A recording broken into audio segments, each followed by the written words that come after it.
Et puis ce qui te dérangeait aussi, puisque tu t'es exprimé sur les réseaux sociaux et sur Twitter notamment, c'était les critiques qui revenaient régulièrement sur ton physique. Ah non, mais ça, c'était abusé Par quand l'équipe même. avec laquelle tu travaillais. Non, mais ça, il faut arrêter quand même. Mais Enfin, pourquoi c'était un combat pour toi de ne pas laisser passer ça et de ne pas le prendre avec humour? mais parce que c'est juste, je ne comprends pas comment on peut dire aux gens, ouais, mais de toute façon, elle mange que des burgers ou des trucs comme ça. Non, je n'accepterai pas. Ce n'est pas parce que je fais une taille 40 ou 42, ou même si je faisais plus, qu'on peut me rabaisser à un point comme ça et je ne laisserai pas passer. Ni pour moi, ni pour toutes les nanas sur cette terre qui regardent ce genre d'émission. Je ne comprends pas pourquoi est-ce qu'on doit tout le temps faire un 34 avec des faux seins pour pouvoir être accepté. Et je vais encore aller plus loin. Je suis sûre et certaine que si je n'ai jamais eu de chronique ou si je n'ai jamais pu co-présenter ou quoi que ce soit, c'était parce que physiquement, je n'étais pas à la hauteur.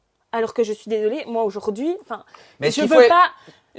Ouais, dis-moi. Il faut être bimbo et avoir des seins refaits pour pouvoir avoir une place dans le Mad Mag? Non, mais je dis pas qu'il faut être bimbo, avoir des seins refaits. Mais en tout cas, je sais que physiquement, ça leur plaît quand il y a que des beaux à table, quoi. Et on va pas se mentir, et c'est pas que sur le Mad Mag, c'est dans tout ce milieu de télé-réalité où il faut être une bimbo pour pouvoir arriver un petit peu plus loin ou pour pouvoir intégrer les castings. Et c'est pour ça qu'aujourd'hui la télé-réalité ne fonctionne plus. Il y a rien de naturel, tout est fake, que ce soit les nanas qui y sont, que les scénarios. Et c'est pour ça que c'est en train de carrément se planter. Enfin, de mon avis, de mon avis, je pense que c'est pour ça que c'est en train de se planter, oui. T'es étonné par les audiences du Mad Mag de cette année, de cette saison?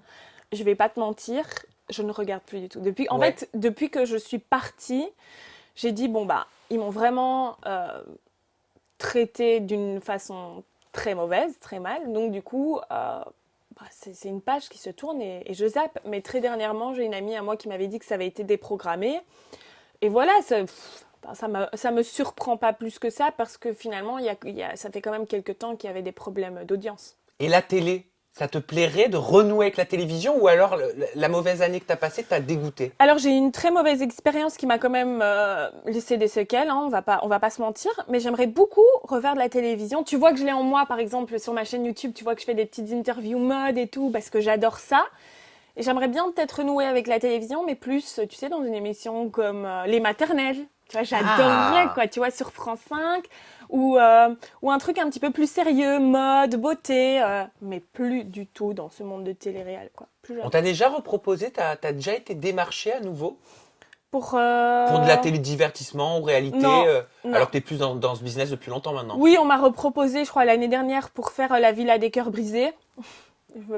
Écoutez, moi, tout va très très bien dans mon couple, je ne vois pas pourquoi j'irai là-bas. On m'a proposé aussi là, il y a un documentaire qui va sortir sur les enfants de la télé-réalité. Alors, de quoi? Les enfants de la télé? Une télé-réalité avec des enfants ou un documentaire? Non, je crois que c'est un documentaire de 90 minutes où ils mettent en avant les enfants de la télé-réalité. Je trouve ça... Donc, c'est les candidates de télé-réalité devenues mamans. Oui, je pense que ça va être ça. En ça? tout cas, on me l'a vendu comme ça. J'ai refusé tout de suite et aucune façon je vais mélanger Pharrell là-dedans. Ce serait... Enfin, je ne comprends même pas qu'en tant que maman, on puisse accepter de dévoiler sa vie comme ça. Enfin... Et surtout de coller la télé-réalité à son enfant. En fait, moi, c'est ça qui me dérange. Pourquoi est-ce qu'on colle la télé-réalité à un petit enfant, quoi, ou à un bébé? Tu sais? Moi, c'est plutôt ça qui me dérange. Donc ça, j'ai refusé aussi, sinon j'ai pas eu vraiment d'autres propositions. Et si ton fils, plus tard, il veut faire comme sa maman, est-ce que tu lui conseillerais plus de suivre le parcours que tu as eu en télévision ou le parcours que tu as aujourd'hui au niveau de ton blog et de ta chaîne YouTube? Tu sais ce que je lui conseillerais? De suivre son papa et de devenir un grand sportif et de vivre de ce qu'il aime. Et parce que là, il est déjà fan du basket. Et je pense que, tu sais, en tant que petit garçon, vaut mieux aller sur cette échelle-là que vraiment la télé-réalité. Et puis je pense que d'ici là, la télé-réalité vraiment s'estompera et on n'entendra peut-être plus parler.